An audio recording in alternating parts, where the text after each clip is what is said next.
Muito bem, gente. Chegando na nossa 11ª aula sobre comunhão cristã e nossa penúltima. Só falta mais uma depois dessa. E esse é um tema bom, que é sobre comida. Não, hoje não. Não vai ter receita, não. Podia, né? Já deixa eu avisar, queridos, que na semana que vem nós não teremos EBD, teremos direto nosso culto às 10 horas, tá? Então, comemoração do aniversário da igreja, vamos ter aqui com a gente o Bibo, e vamos começar direto às 10, não vamos ter EBD, tá bom? Então, preparem-se, tragam visitantes, vamos fazer uma festa ao Senhor aqui, tá bom? Vamos orar, queridos, para a gente começar a nossa aula aqui? Senhor, nosso Deus, obrigado pela sua palavra, Pai. Obrigado porque nela nós encontramos a razão do nosso viver, a nossa história e identidade, o nosso alimento espiritual. Nos conduz, ó Deus, nesse momento, segundo a sua vontade. Essa é a minha oração em nome de Jesus Cristo. Amém. Muito bem, gente. Hoje nós vamos falar sobre comensalidade e ceia do Senhor. Comensalidade não é um tipo de palavra que a gente usa muito, né? Aqui comensalidade é o ato de comer sal, né? Comensalidade. Tem a ver, né? Tem a ver. Por que tem a ver? Porque diziam os antigos que para ter um amigo você precisa comer um saco de sal com ele, né? 1 quilo de sal com ele, né? Então tem a ver com isso, mas não vem daí essa palavra. Comensalidade vem de mensa, de mesa, né?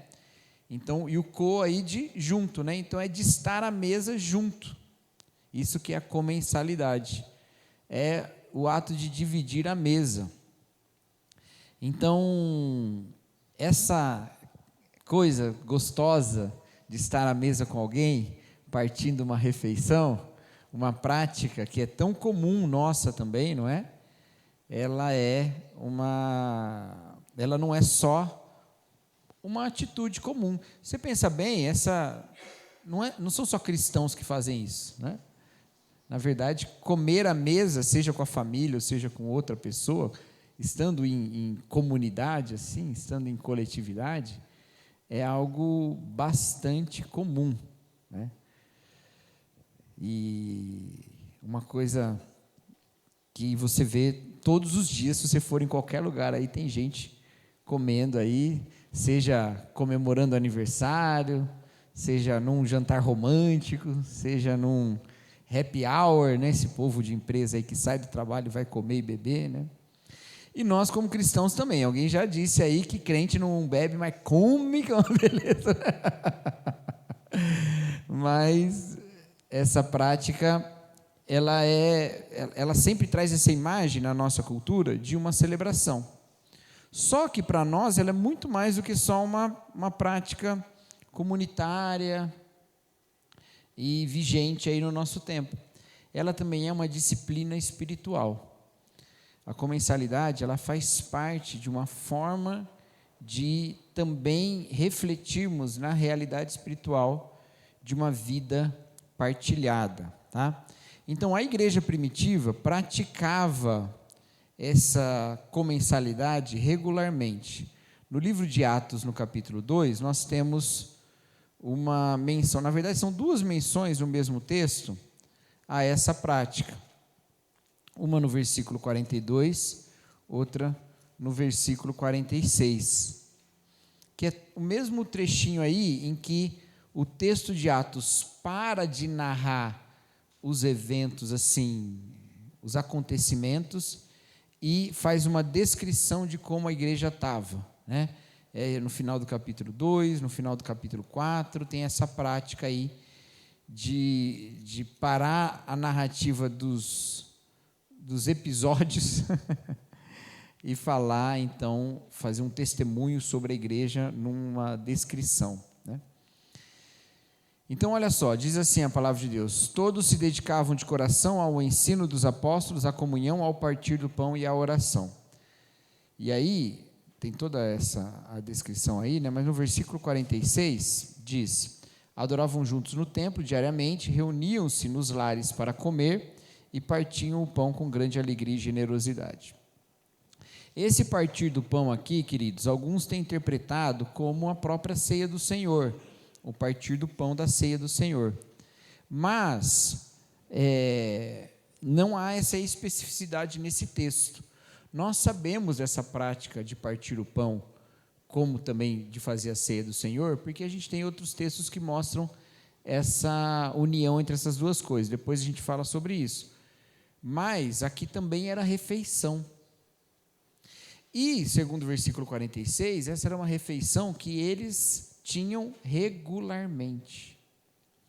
Aí tem algumas coisas que a gente precisa mudar na nossa cabeça sobre como que essas refeições são feitas, né?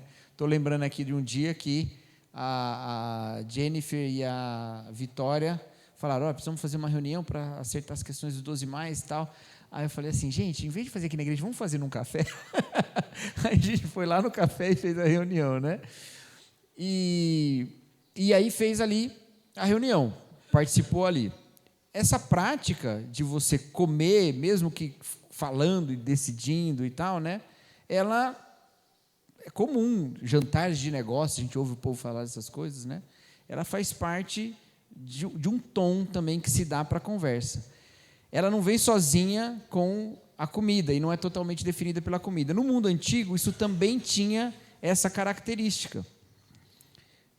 Não havia só refeições que eram da igreja nesse sentido.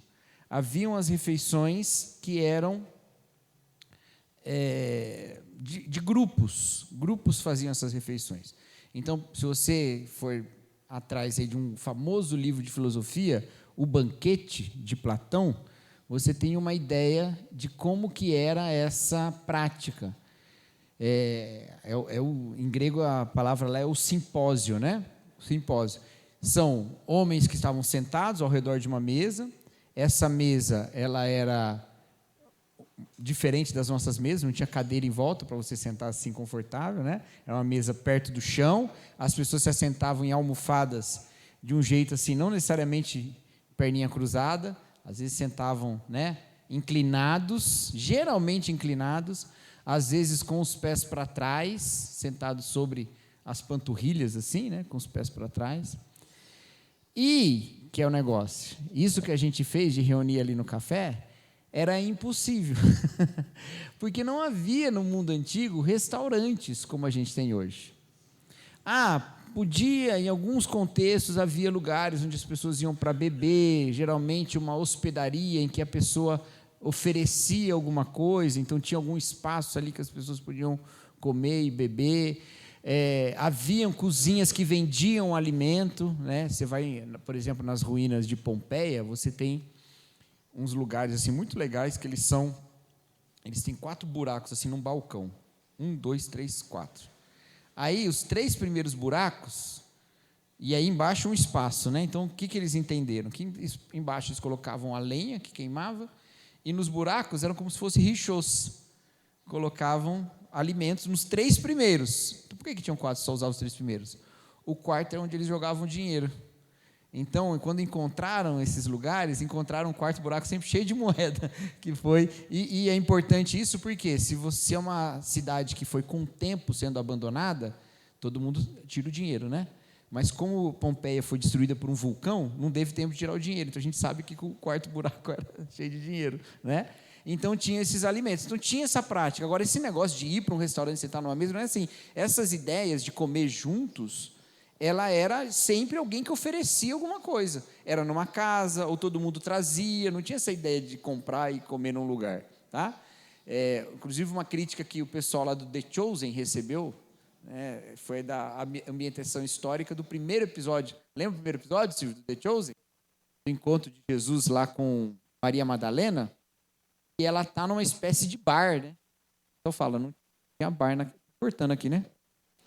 O pessoal fala que não tinha bar naquela época, não tinha como ela estar num bar, né? Restaurantes também são fenômenos muito mais recentes, né? São coisas assim, já do jeito que a gente conhece hoje, os restaurantes são do fim da nobreza lá na França, quando os chefes dos castelos não tinham mais o que fazer, aí foram fazer restaurante para o povo comer a comida que a galera lá, os nobres, comiam. Aí eles faziam, a galera ia lá e comia. E virou status, inclusive, né? Ir para restaurante é status por causa dessas coisas, né? Aí no final parou de cortar, vou continuar usando isso. Então, toda vez que a gente vê essas alimentações na Bíblia, mas também no mundo antigo em geral, sempre é na casa de alguém, num espaço. No caso aqui, parece que é no próprio templo, porque o templo tinha espaço. O templo, depois da reforma de Herodes, ele tinha muito espaço, ele tinha um pátio. E quando fala do templo, foram ao templo. Aí você vê, mas como é que foram ao templo se não podia entrar mulher naquele espaço? Não, mas tinha o espaço que podia. E ele é considerado do templo, porque era uma reforma gigante que Herodes fez. Ampliou muito, né? Então as pessoas, possivelmente esse alimento era feito de casa em casa, como o texto diz, mas eles também se encontravam no templo e tinham suas reuniões lá. Possivelmente também comiam por lá ou não, aí já é uma outra questão. Então tinha isso, é sempre uma casa oferecida, um espaço, e é sempre comida que as pessoas trazem, né? É sempre essa questão aí. Lembra lá da última ceia, Jesus falando que precisava de um lugar, nós vamos fazer a ceia ali, né? Não foi um restaurante que abriram só para Jesus e discípulos. Era o espaço de alguém que eles foram lá e estiveram lá, tá bom? Então, mas veja, tem esse partir o pão de casa em casa. E aí, como eu disse, os gregos tinham essa prática. Eles se juntavam, comiam, enquanto comiam, faziam debates filosóficos. O banquete de Platão lá que eu citei é um debate sobre o amor. É um livro inteiro sobre um debate num jantar sobre o amor. E eles ficam lá debatendo e falam. Tem muitas coisas interessantes lá e tem umas maluquices. Mas é legal, é um livro legal. Mas não eram só esses. Essa influência toda grega que se espalhou pelo mundo por causa das conquistas de Alexandre, elas influenciaram até os judeus mesmo. Os fariseus faziam coisas muito parecidas. Eles também faziam banquetes, né?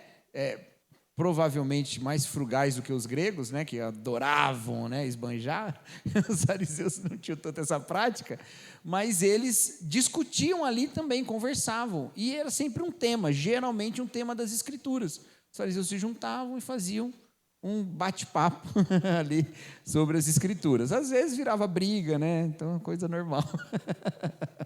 Você vê isso na Bíblia mesmo. Lembra que fala, Jesus foi convidado pelos fariseus para jantar? Lembra que Jesus vai e ele conta aquela história? Ele fala aquele negócio, olha, se alguém chegar e você der um melhor lugar, né? Ele conta, estou confundindo as histórias, eu acho. Ele conta a parábola da festa.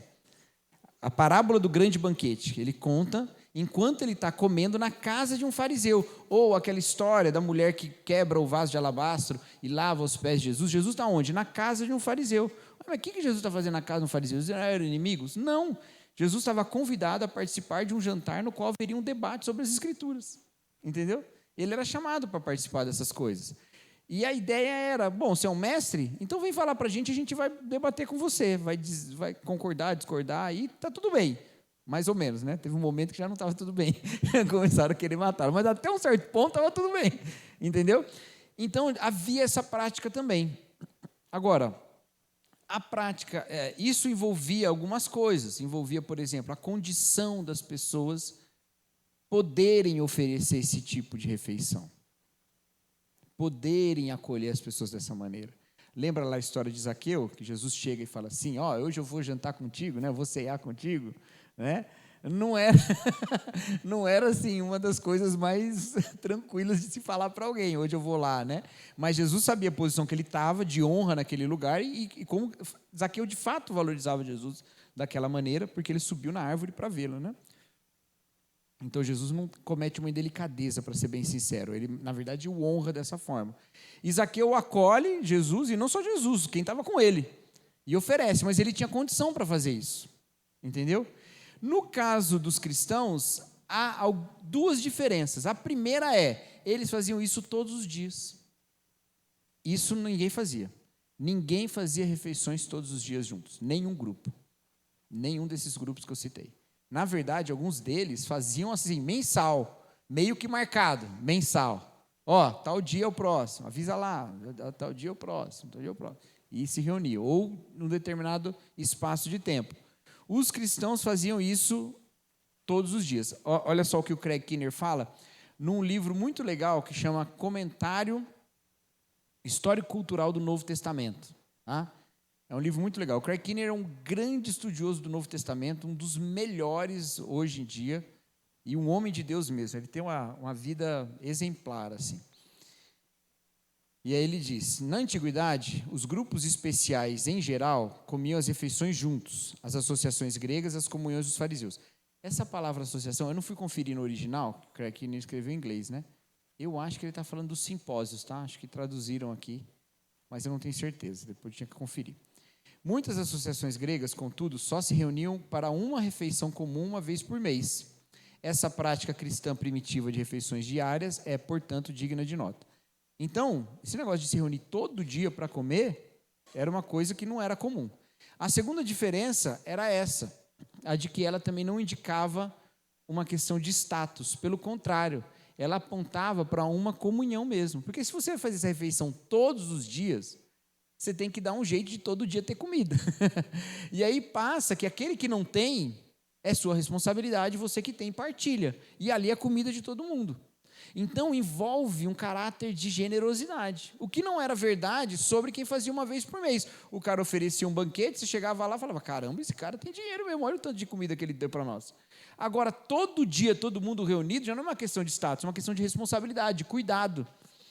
E, de fato, isso estava presente, a gente vai ver daqui a pouco um exemplo disso na Bíblia também, tá? E aí não é só, e aí é isso que eu falei, a questão não é só a comida juntos, mas também a ceia do Senhor, tá? Ao que tudo indica, a ceia do Senhor era um destaque dentro de uma refeição maior, tá bom? Então nós estamos fazendo errado? Não. Não estamos fazendo errado porque Paulo combate a confusão entre as duas coisas lá em 1 Coríntios capítulo 11. Ele fala assim, galera, vocês estão indo na ceia para matar fome. Mas isso não é importante. Então você come em casa e vai na ceia participar da ceia, entendeu? Então o problema é, se a gente faz a ceia só como parte de uma refeição, o que não tem problema nenhum, a gente faz aqui pelo menos uma vez por ano, né? A gente faz desse jeito. Mas se você faz a ceia dessa maneira, alguém pode em algum momento confundir as coisas e achar mais importante o bolo que a Cleonice vai trazer na Páscoa, né, Cleonice? Do que a ceia mesmo.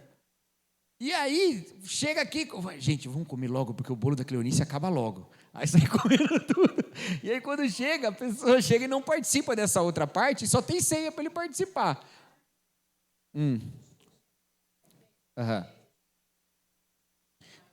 Também. Só que ali tem uma característica especial. Já vou abordar. Bom que você perguntou isso, porque eu não ia falar isso. Bom que você lembrou. Então, imagina, se a gente começa a criar esse problema, imagine se para fazer a nossa ceia de Páscoa, Lê, começasse a dar briga. Não, ano passado eu já trouxe 20 litros de leite, esse ano eu vou trazer um pacotinho aqui de fandangos e acabou. Fandangos está caro também, gente, não é desse jeito. Mas imagina, aí você ia desvirtuar a questão, e aí você tem que combater isso e falar, gente, acabou com esse negócio todo, vamos ficar com pão e com vinho que a igreja oferece para a gente participar, entendeu? É mais ou menos isso que Paulo fez lá em 1 Coríntios 11, por isso que a gente não está errado, mas também não está errado quem faz de outra maneira, desde que tome cuidado para não... Como é que é a palavra? Desvirtuar, isso, desvirtuar. Agora, a Andréia levantou aí, a refeição de Jesus na Páscoa era uma refeição maior, porque ela era a refeição pascal. A refeição pascal era aquela que tinha sido determinada na lei de Moisés, que envolvia inclusive o cordeiro. Algumas igrejas têm feito, e uma vez até sugeri para o Jorge a gente fazer, mas aí acabou que não deu... Na verdade ele estava empolgado, mas eu que não dei continuidade. Eles faziam cordeiro e partiam. Lembra dessa história lá em Êxodo? Olha, quando vocês forem celebrar a Páscoa, vocês vão matar um cordeiro e vocês vão comer em família. Não pode sobrar nada. É muito cordeiro para essa família? Chama o vizinho. Porque não pode sobrar, tem que comer tudo. Se não chamar o vizinho, vai ter que comer um cordeiro inteiro. Se é só você e a esposa, o problema é seu, vai ter que engolir. E aí com o tempo foram entrando, aí tem os pães ázimos ainda lá no início, o pão entrava, né? E vão entrando outros elementos com o tempo. A gente sabe de uma ceia bem ampla, que a Bíblia não descreve, mas que envolvia uma espécie de purê, que era aí a ideia dentro do judaísmo era para lembrar da massa dos tijolos lá do Êxodo, as ervas amargas, que era para lembrar a dureza do trabalho, o amargor do trabalho, né? Uma ervinha amarguinha, tipo uma rúcula, assim é bom, né? O amargo é gostoso, né? Mas não era assim que tinha que comer fechando o olho, não. Essa ideia só de ser uma coisa que traz o sabor amargo, entendeu? Então tinha esses vários elementos. Eu não estou lembrando de cabeça agora todos não, tá, André? Eu vou ficar te devendo isso. Mas tinha vários desses elementos. A ceia que Jesus celebrou, aquela última ceia, que na verdade para nós é a primeira, foi celebrada com tudo isso. E aí, como tinha pão e vinho, Jesus toma o pão e vinho e ressignifica. E por isso que ele fala que esse é o cálice da nova aliança. Porque agora é uma nova aliança. A primeira aliança, aquela lá do Êxodo, que está na lei, ela era a antiga aliança. A nova aliança é essa do vinho, do sangue da nova aliança. Entendeu? Então, ele destaca aí no meio. Tanto que ele fala, fazer isso em memória de mim, e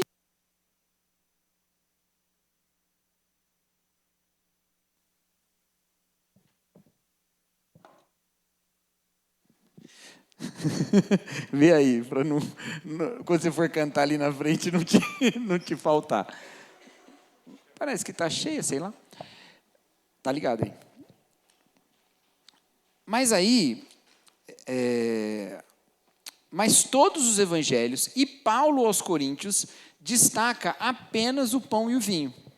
O que mostra que esses dois elementos compõem essa reunião da ceia e são os elementos que de fato agora carregam o simbolismo teológico. Os outros já não carregam para nós simbolismo teológico. Como eu disse, eu comecei a falar e não continuei, algumas igrejas fazem a ceia pascal na sexta-feira, tá? É uma prática legal, eles não fazem isso de maneira judaizante não, tá? É só para dar o contexto e trazer para Jesus, né? Então, até a igreja de Maringá lá que eu fui uma semana antes da Páscoa, né? Pregar lá em Maringá. E aí eles estavam já combinando como que ia ser a sexta-feira. E lá eles fazem ao ar livre, e eu sei que choveu no dia, eles tiveram que fazer dentro da igreja, que eu vi as fotos. Mas é dessa maneira, né? Eles fazem lá. Eu dei essa sugestão uma vez para o Jorge, a gente fazer um cordeiro. Quem sabe um dia não dá certo, né? Vamos lá. Ia ser gostoso, né? A carne de cordeiro é bom, né, gente? Nossa, é bom demais. Mas essa é a ideia da refeição, tá, Andréia? É dentro dessa refeição maior, a ceia era praticada, tá bom? Ainda, o Kinner diz assim... outra coisa. E aí, a gente sabe que existia uma prática que é chamada no livro de Judas de festa ágape. Festa ou banquete ágape, ou refeição ágape.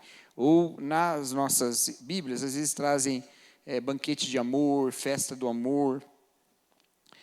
E que envolviam comer, porque Judas está justamente acusando falsos mestres de comerem demais nessas festas.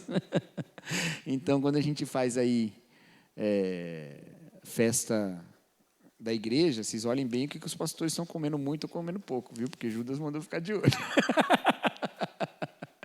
E aí eles comiam muito, mas o que significava naquela época eles comer muito? Não era só que ele gosta muito de comer, ou que ele, sei lá, não liga para a dieta. O que significava que ele estava comendo o que era do outro. Porque aquilo era contado, não era todo mundo rico para ficar o tempo todo juntando comida. Essa abundância de alimento que a gente tem hoje não era realidade no mundo pré-industrial, tá bom? Isso é fruto de desenvolvimento de técnicas agrícolas, de possibilidade até de produção de ultraprocessados, que não fazem bem para a saúde, mas alimenta, tem um monte, né? Então, tudo isso fez com que os preços barateassem, então a gente tem muita comida, até para mais comida do que gente no mundo. A fome existe, mas é por má distribuição, não é por falta de alimento. No mundo antigo, às vezes era falta de alimento, também tinha má distribuição, mas era às vezes falta de alimento.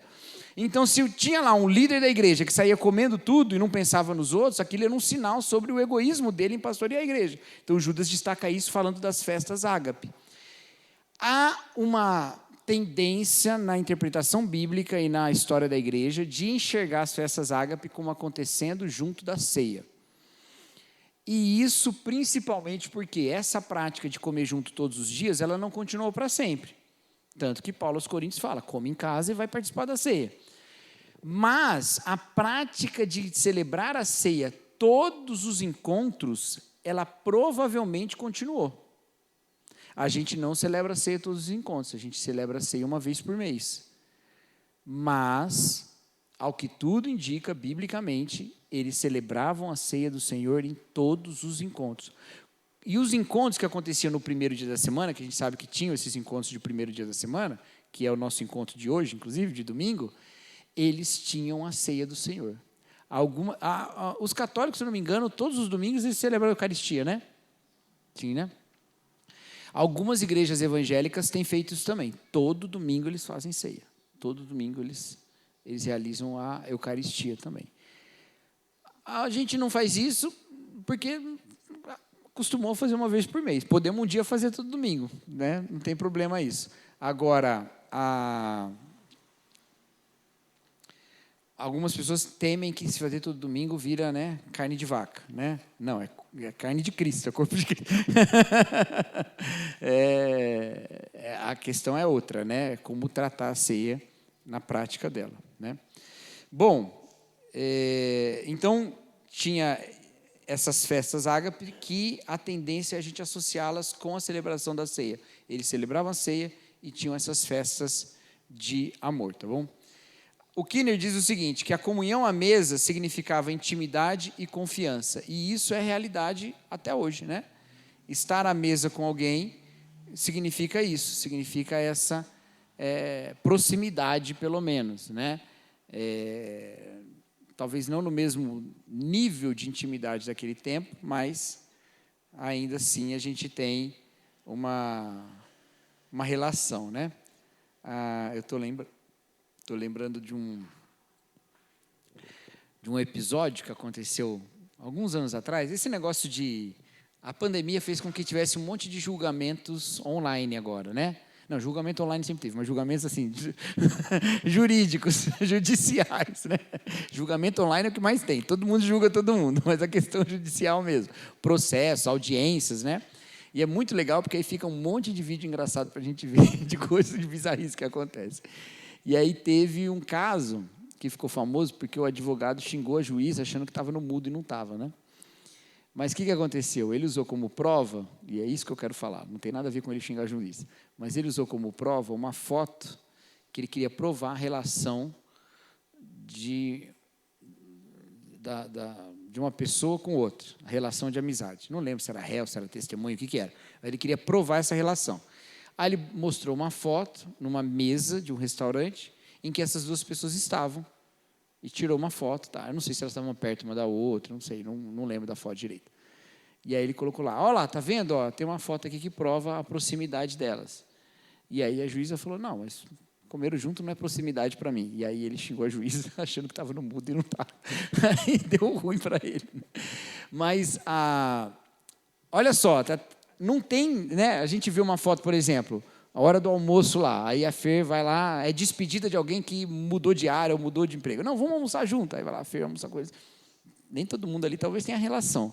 Agora, no tempo antigo, segundo o Kinner, havia comunhão, porque não tinha restaurante, não estava ninguém pagando, estava todo mundo na casa um do outro, então tinha essa intimidade e confiança. Você não traz para dentro de casa alguém que você não tenha um mínimo de confiança, né? Então, demonstrava isso, tá?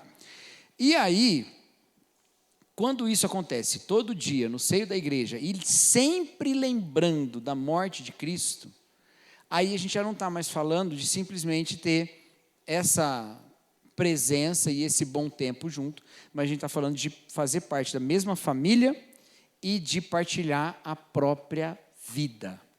Partilhar a própria vida. E é isso que acontece. Se você passa a ter essas reuniões frequentes, que você tem que garantir que tem alimento, né?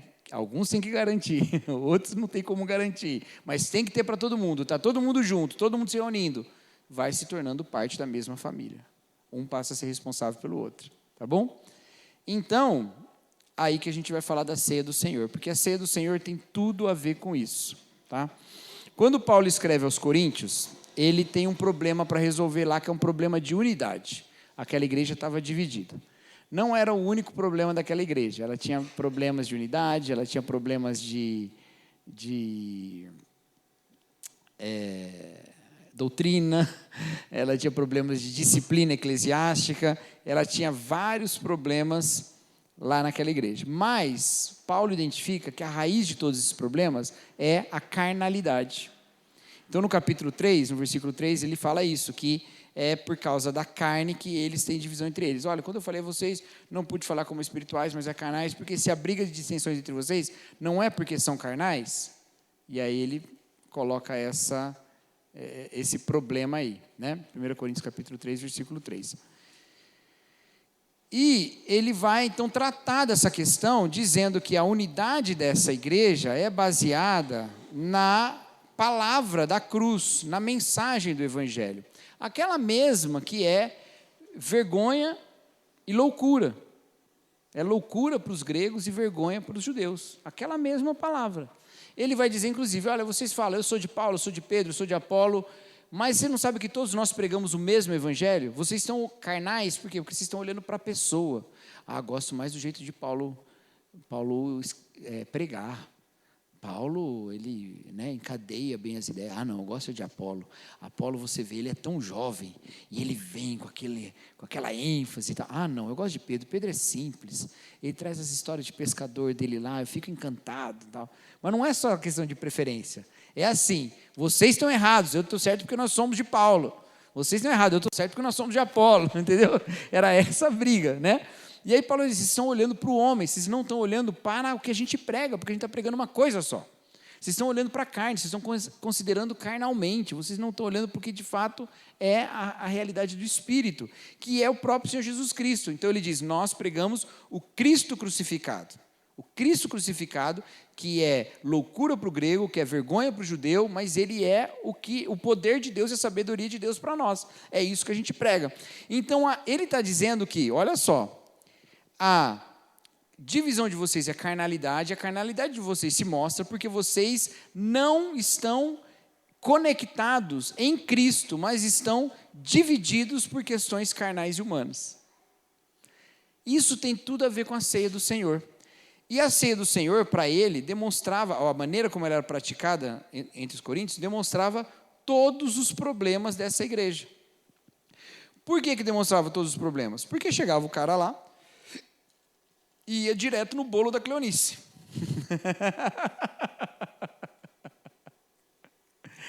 Ia direto lá. E acabava com tudo.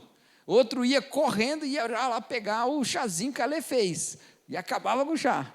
Ou o vinho que o Silvio trouxe, né? E acabava com o vinho do Silvio.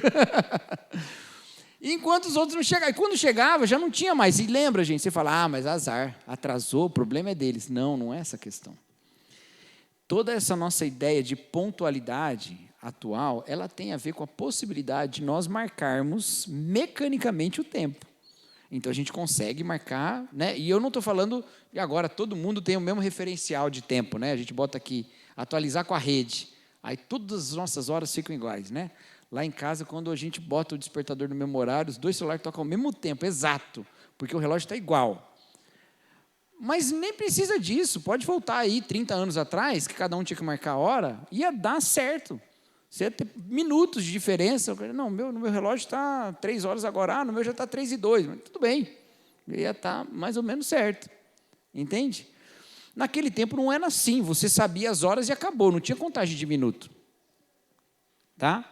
E mesmo assim não tinha relógio para saber as horas. Você sabia mais ou menos. De verdade, você sabia mais ou menos. Aí a gente fica com esse negócio lá que fala a Bíblia. Quando era a hora sexta, fala, olha, hora sexta.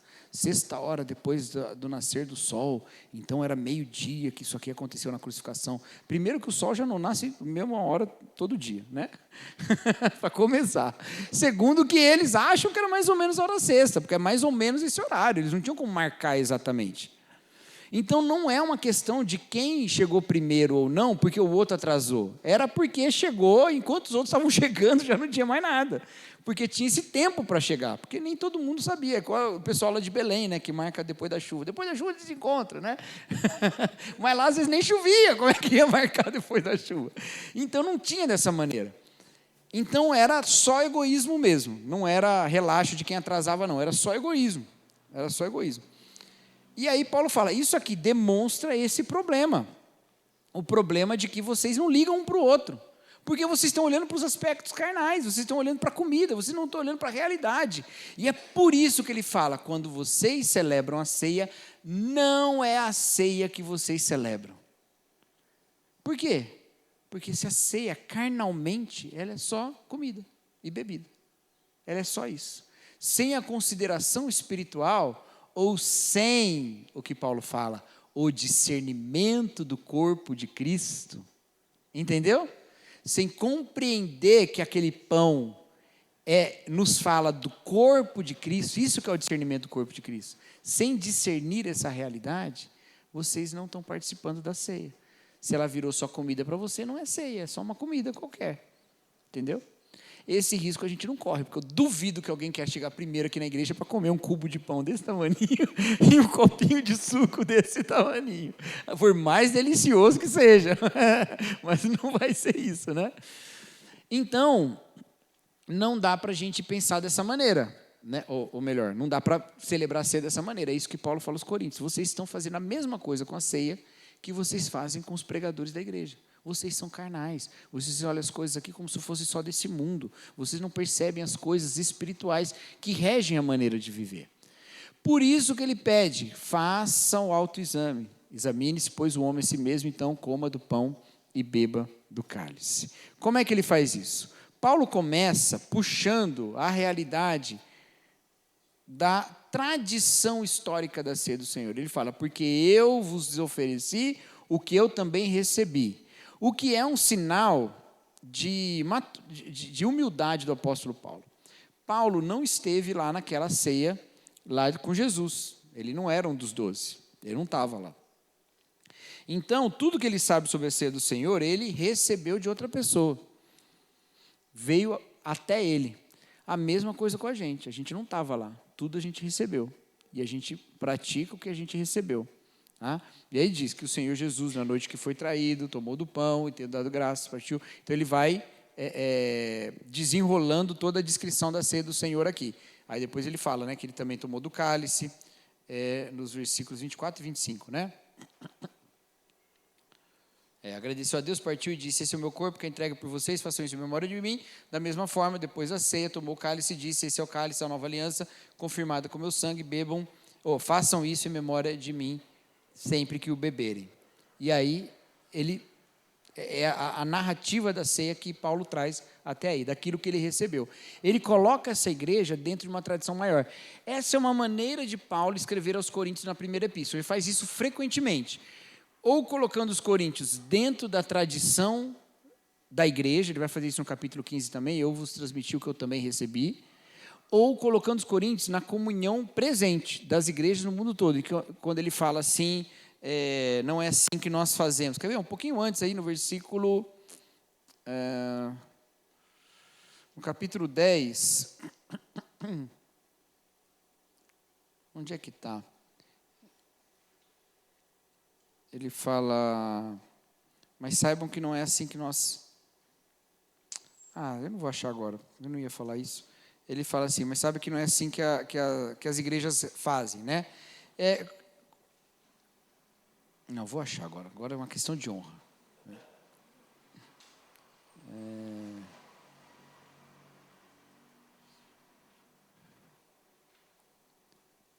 Não vou achar, gente, olha que beleza. Será que não? Não é no capítulo 10, não, é no capítulo 11, gente, desculpa. Versículo 16. Mas, se alguém quiser discutir a esse respeito, digo simplesmente que não temos outro costume, e as outras igrejas de Deus pensam da mesma forma.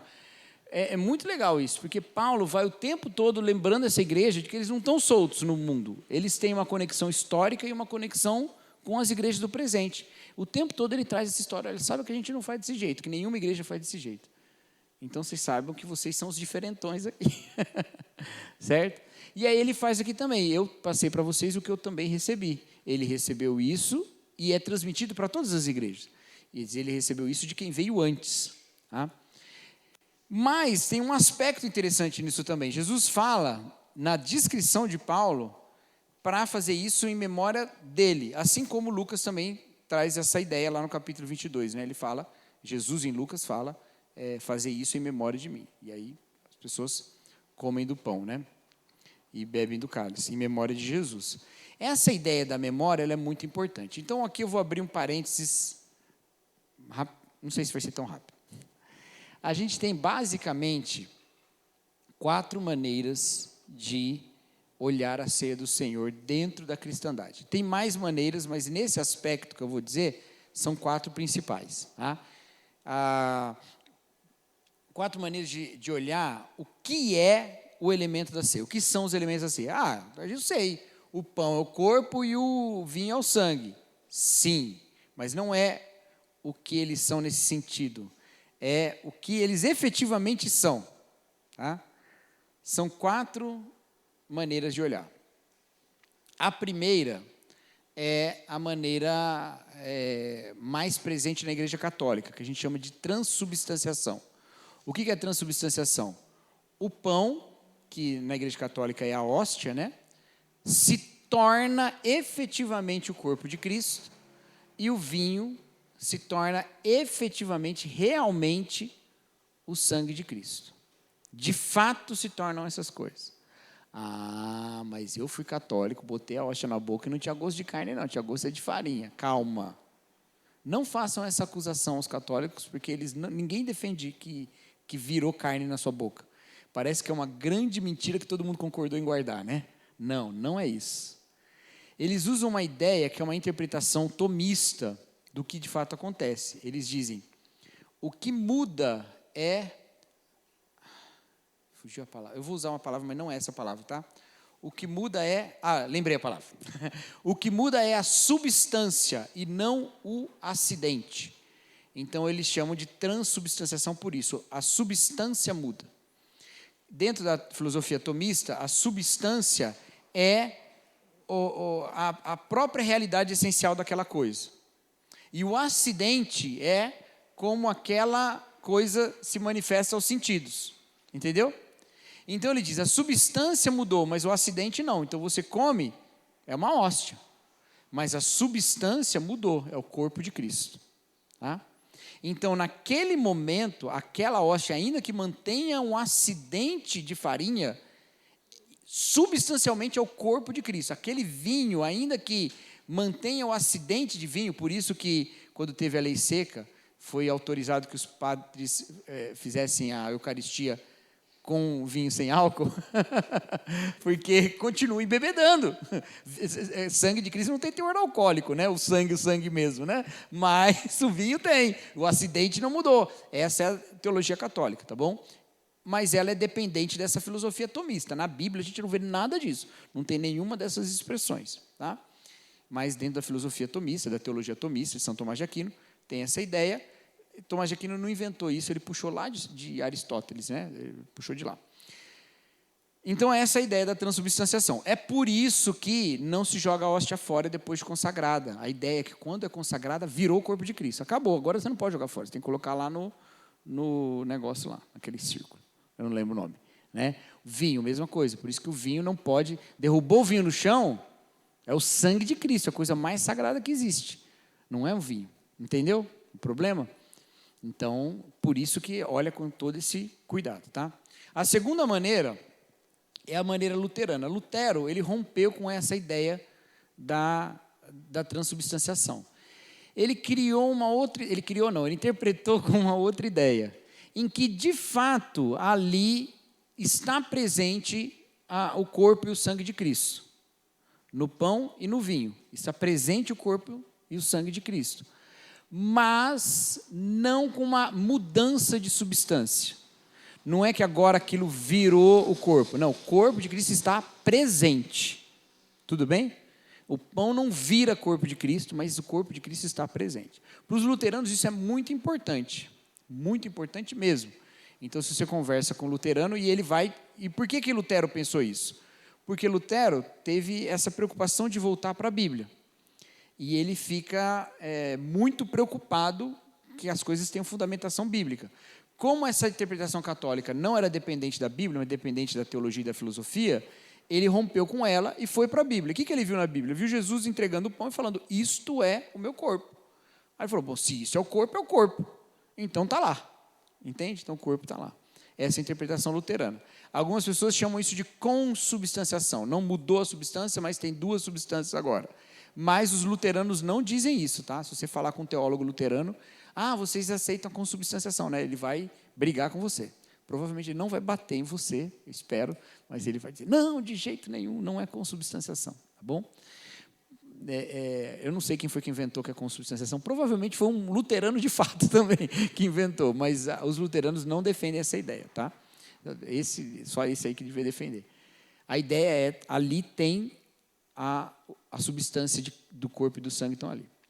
Aí tem a terceira visão, que é a visão, como é que chama? Da presença mística, eu acho que é o nome. Eu não confundo essas duas aqui, mas é a visão calvinista. Calvino tinha uma visão um pouquinho diferente. A ideia era que naquela celebração eucarística, sacramental, Cristo se fazia presente. Cristo se fazia presente. Aí não é tanto sobre os elementos, mas é sobre a comunhão. Entendeu? Então, de fato, Cristo está presente nos elementos, mas ele está presente na comunhão.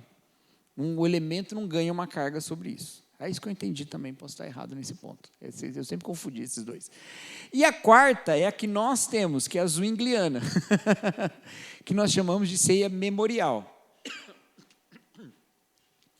Que na história do Que na história do cristianismo, ela não é a mais conhecida, mas dentro do protestantismo evangélico, ela é a mais comum.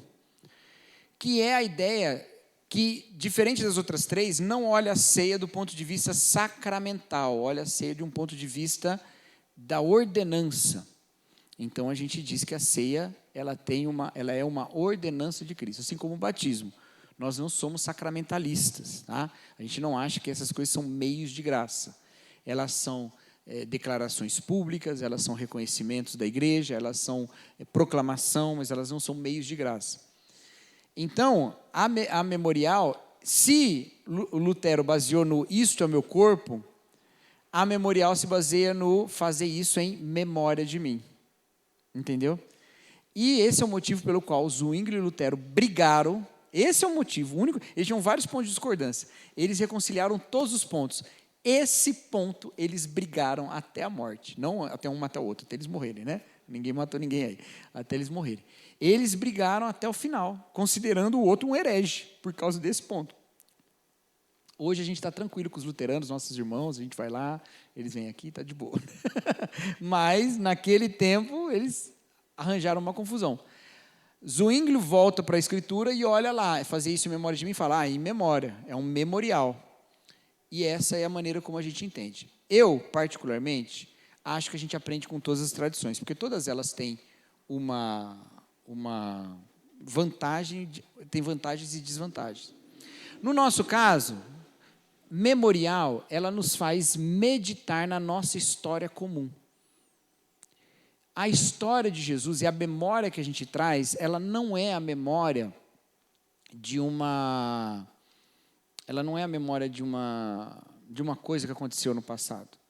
Ela é um assumir dessa história como nossa história. Tá? Vou dar um exemplo para vocês. Quem aqui já assistiu aquele filme Amnésia? Alguém já assistiu Amnésia?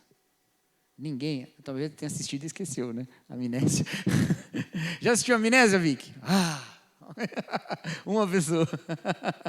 A Amnésia é o primeiro filme, o primeiro longa-metragem do Christopher Nolan, lá, o diretor de Interestelar, o Batman, né? Aquele diretor lá. Ele é o roteirista de Amnésia também. A Amnésia é a história de um cara que tem perda de memória recente, tá bom? Então, ele esquece as coisas. Ele esquece tudo. E ele esquece quem ele é e tal. Mas ele lembra por um tempo e depois a cabeça dele é apagada. E aí o filme, para provocar esse tipo de efeito em nós, ele é contado de trás para frente. Então você assiste e você não sabe o que aconteceu antes, porque você está assistindo o final. Então vai sendo desvelado, né? Bom, esse cara, para ele se manter coerente consigo mesmo, ele anota as coisas para ele não esquecer. Só que se ele anotar no papel, ele pode perder o papel. Então ele anota no próprio corpo, ele faz tatuagens. Ele anota num papel, vai até o tatuador e manda o tatuador tatuar nele. Aí o tatuador tatua. Se eu não me engano, ele tem uma tatuagem mandando ele fazer isso também, porque senão ele esquece. É uma coisa assim, né? Acho que é por aí. Aí ele vai fazendo isso. E porque ele tem um objetivo. Ele tem um objetivo na vida dele. E ele quer viver para cumprir esse objetivo. E ele tem as pessoas em quem ele confia nessa trajetória. Bom, eu vou dar um mini spoiler aqui, mas acho que eu não vou estragar. O problema é que a história do filme, ele vai desconfiando das pessoas e ficando com medo. E tentando entender a sua própria história, vai parecendo que ele está sendo manipulado por um monte de gente. Entendeu? Você vai parecendo que ele está sendo manipulado. Agora veja, como que ele está sendo manipulado? Porque estão dando a ele uma história que não é dele. Entendeu? Eu gosto de usar esse exemplo para explicar por que é importante estudar história. Porque a mesma coisa acontece no nosso dia. As pessoas dão história para nós temos uma memória, a gente lembra das coisas do passado, independente do que você pense sobre o que aconteceu em 1500, 1822, você tem uma ideia sobre isso, quando que foi a independência, quando que foi... Você tem uma ideia do que significou cada uma dessas coisas. Você tem uma ideia do que significa ser brasileiro, você tem uma ideia do que significou a Segunda Guerra Mundial, mesmo que você não tenha sido o melhor aluno de história, você tem uma ideia sobre isso. E isso rege um tanto seus passos. Você tem uma ideia sobre o que foi o comunismo, por exemplo. Isso rege a sua maneira de viver o mundo e de encarar essas coisas. A história fala, vamos conferir se está certo isso, entendeu? Vamos olhar lá para as fontes e ver se está certo, tudo bem? Por quê? Porque como a gente encara a nossa memória, molda os nossos passos. A ceia do Senhor é uma maneira de nos apropriarmos dessa memória que é nossa e de moldar os nossos passos. Senão, a gente cai nas manipulações do inimigo, que tenta fazer o quê? Nos dividir olhando as coisas do ponto de vista de outras histórias, que não é a história que a gente tem em Jesus. Então, quando Jesus fala fazer isso em memória de mim, não é só para lembrar de Jesus. Por isso que a ceia é sempre celebrada em contexto comunitário. Ela nunca é celebrada em contexto individual. Você não pode simplesmente falar, ai, estou tão fraco espiritualmente, vou fazer uma ceia hoje à tarde. Aí pega um pão, aí corta em cubinho, né? Corta bem e fala assim, os diáconos da minha igreja cortam melhor que isso, né? Mas vai ser aqui mesmo. Né? Vai lá, não tem um copinho, vou ter que tomar um copão de suco de uva aqui, Del Valle. Não vai ter jeito, mas tudo bem, vai ser minha ceia. Estou fraco espiritualmente, vou tomar uma ceia aqui à tarde. Não pode fazer isso, não faz o menor sentido. Porque a ceia ela é no sentido comunitário, ela é vinculada com a igreja, entendeu?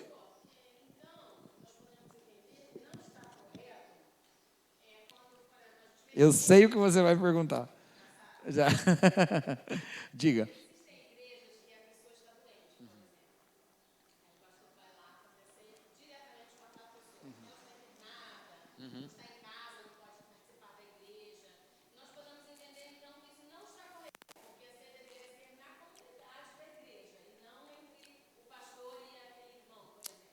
Então,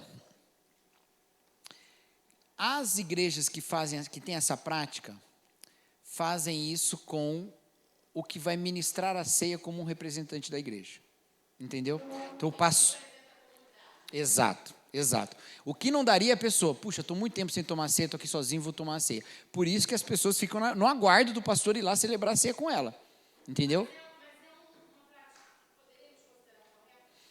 Eu não acho errada.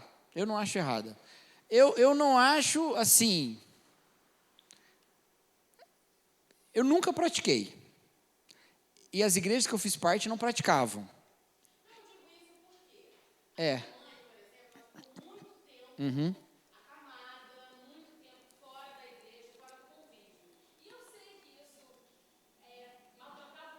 Uhum.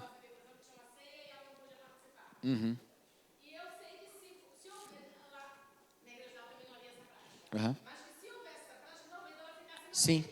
Não, mas é. Não, eu não acho que está errado. Eu acho que pode fazer. Eu realmente acho porque, de fato, a pessoa, o contexto comunitário está presente. E a mensagem comunitária está presente. Especialmente para nós que somos memorialistas. E a gente faz isso menos, viu?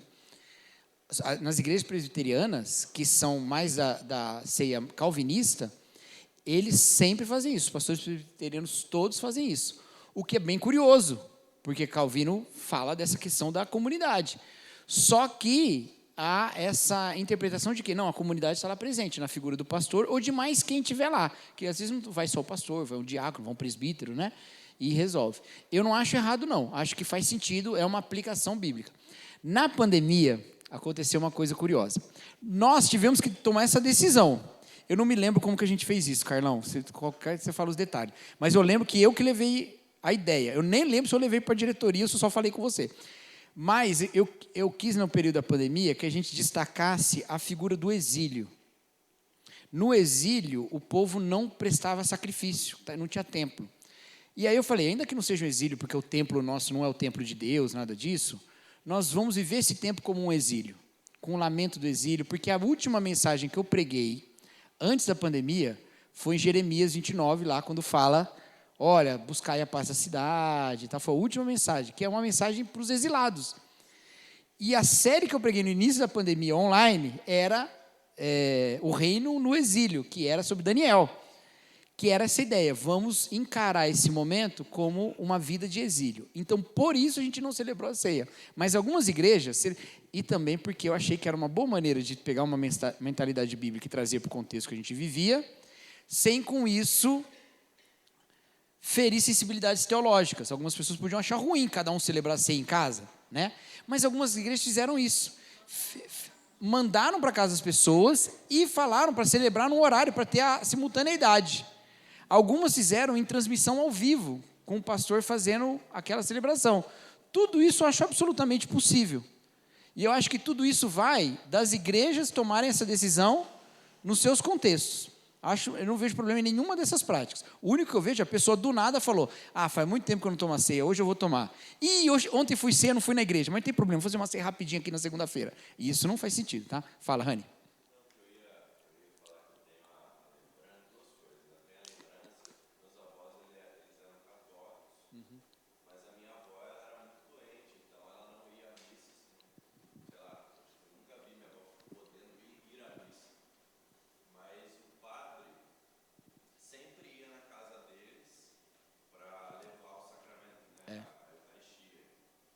E tomava confissão também, provavelmente.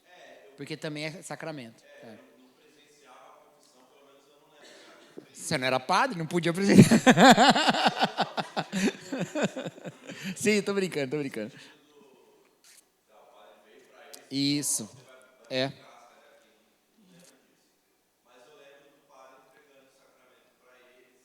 Uhum.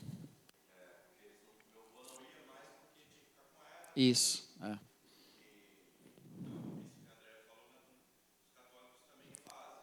Isso eu não sabia que eles faziam. Legal.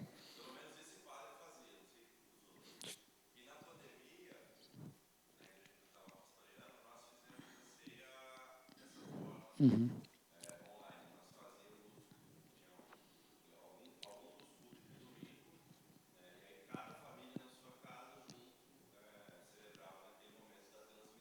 Isso. Aí fazia. Eu li bastante sobre isso na época, opiniões distintas, e me convenci de que a igreja tem que decidir o que é mais edificante para ela. Entendeu? E aí faz como é mais edificante. Porque ninguém ali estava fazendo nada que não fosse para a glória de Deus, o que é que Paulo fala exatamente nesse texto um pouquinho antes. Quando ele fala, quer comamos, quer bebamos, quer façamos qualquer outra coisa, façamos para a glória de Deus. E era uma coisa inédita, pelo menos daquela maneira, entendeu?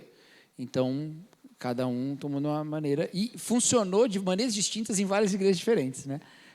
Eu sei que a sua pergunta não foi sobre a pandemia, estou olhando para você como se fosse. Mas é isso, eu não acho errado essa prática, não acho mesmo, acho que é possível, né? O que não dá é para ela significar o contrário do que ela quer dizer.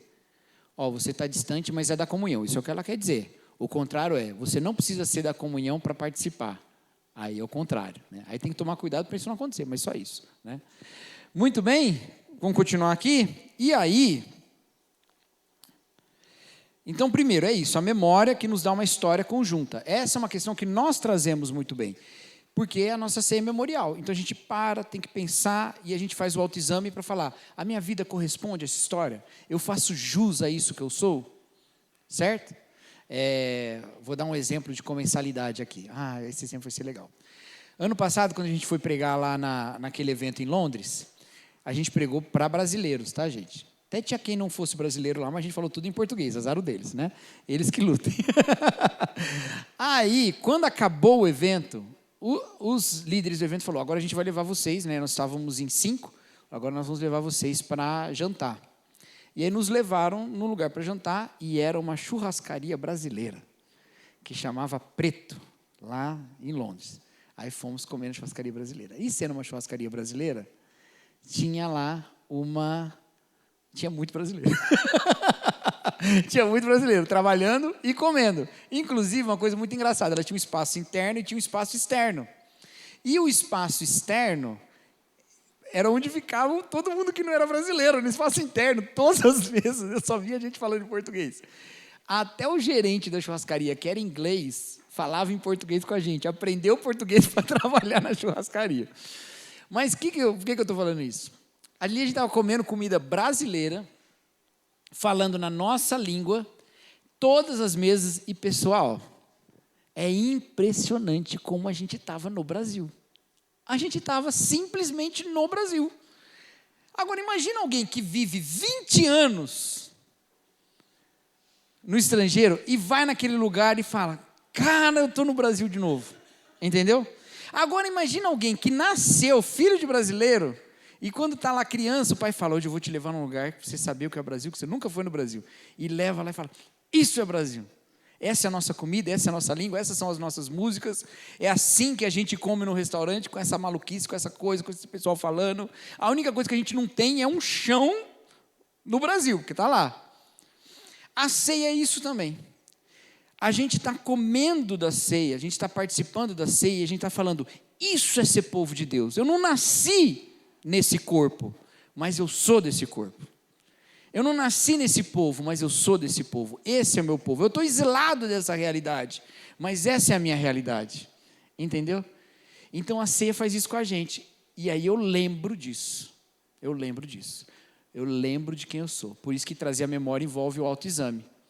Essa é a minha raiz, essa é a minha identidade. É Jesus. Agora, as visões mais sacramentais, elas também têm sua vantagem. A nossa visão, ela tem uma deficiência, ela causa um individualismo muito grande. A gente fala do autoexame, parece que é o exame só de mim mesmo. E de fato, eu estou examinando o autoexame, só a mim. Mas num fim muito pessoal, o que eu pequei, o que eu errei, quais são os meus pensamentos errados, quais são as minhas práticas erradas, quando que eu falei palavrão, essas coisas, né? Essas bobagens.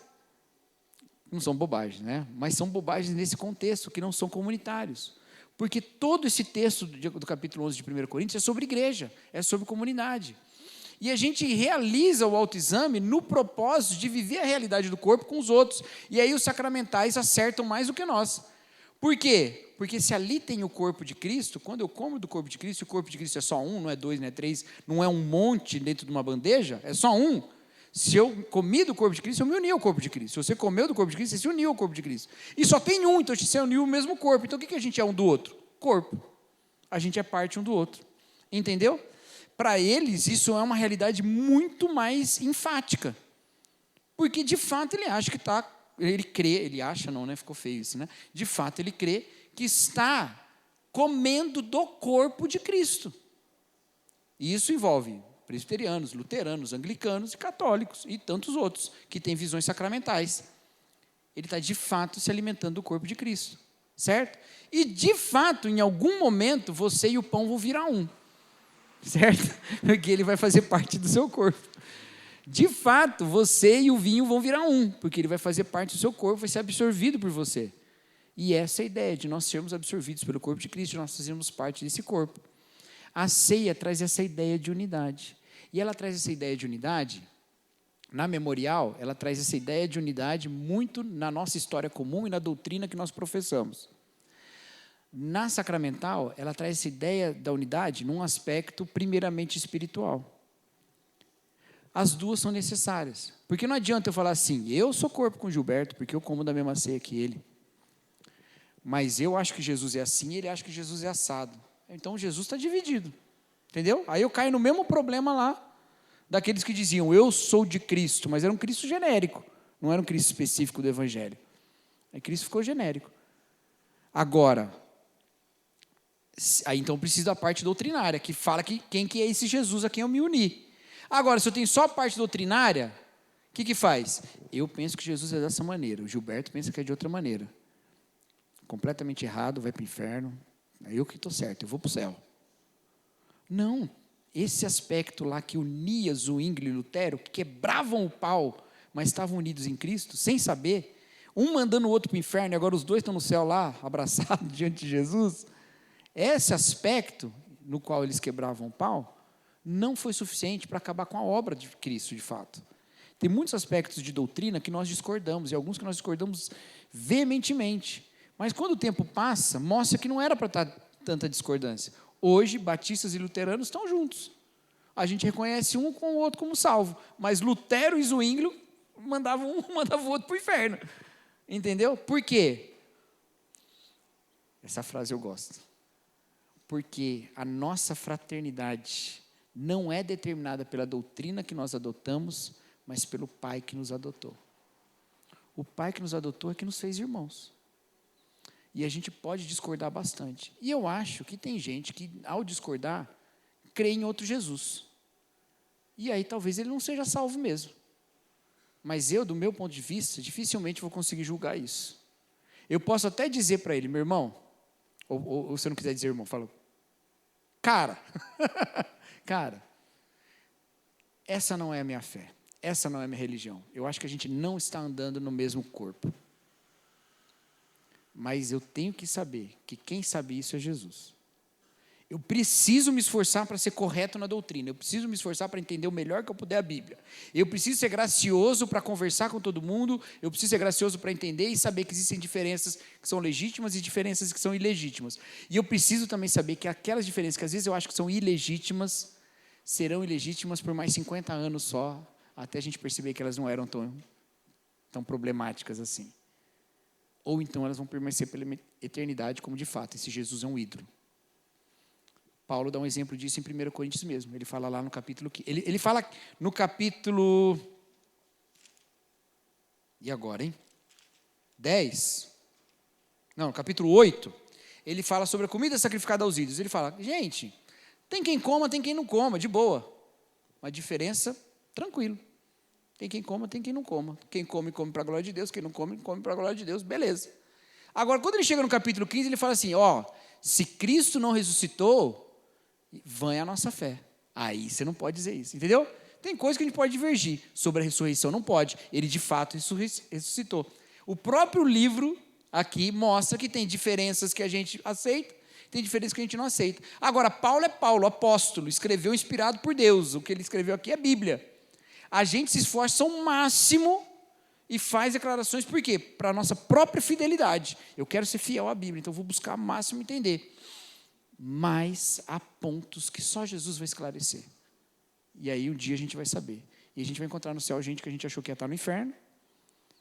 E a gente também não vai encontrar no inferno porque a gente não vai estar lá. Então é só ficar com essa parte, tá bom?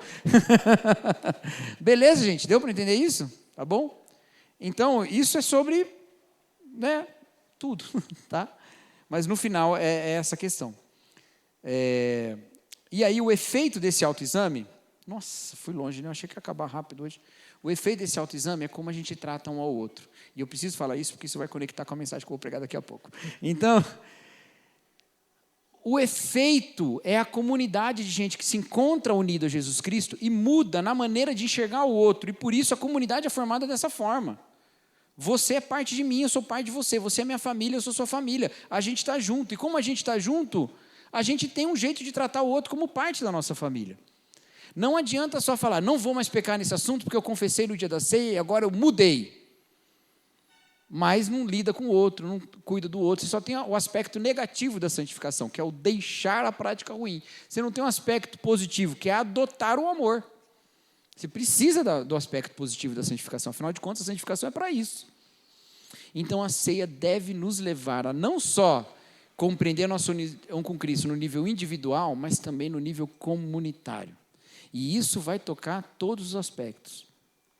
Não dá para eu participar da ceia e ser racista, por exemplo. Não tem como. Porque no corpo de Cristo está unido gente de todas as etnias, de todas as raças. Não tem como. Ah, não, mas aí se ele tem as igrejas dele, eu tenho a minha igreja. A gente faz separação. Não tem como. Porque você vai comer do corpo de Cristo nessa igreja e ele vai comer do corpo de Cristo de lá. E vocês estão dividindo o muro que vocês construíram, que Jesus já derrubou. Não existe isso. Nenhuma dessas categorias. O livro Fellowship of Difference, do Scott McKnight, no capítulo sobre ceia, ele começa contando uma história de como você entra num lugar para participar da ceia, numa casa de alguém, no primeiro século, e aí você começa a encontrar um monte de gente, e aí sentado na mesa, está todo mundo ali, um servindo ao outro, e aí você vê um senhor servindo um escravo. E todas aquelas outras coisas sumiram, porque a realidade da união com Cristo é maior do que essas identidades separadas. Entendeu? Então, os efeitos práticos de participar da ceia são muito mais visíveis em comunidade do que no aspecto individual. No aspecto individual você vai continuar lutando e a gente vai ajudar um ao outro. Em comunidade você é até mais forte para enfrentá-los. Mas se a gente tiver boa disposição uns com os outros, reconhecendo como parte do mesmo corpo da nossa família, a gente está no caminho da comunhão aí. Amém? Vamos orar então para a gente tomar um café, fazer comensalidade do café ali. Só não tem mesa, né? Vai ser comensalidade, vai ser com... Qual que é o nome daquilo ali? Aparador? Como aparadoridade. Senhor nosso Deus, obrigado, Pai, pela sua palavra, obrigado pela ceia do Senhor, que nos leva, ó Deus, a reconhecer a nossa união com Cristo e a nossa união uns com os outros como parte do mesmo corpo. Que o Senhor nos ensine mais e mais a caminharmos nessa comunhão. Essa é a nossa oração em nome de Jesus. Amém.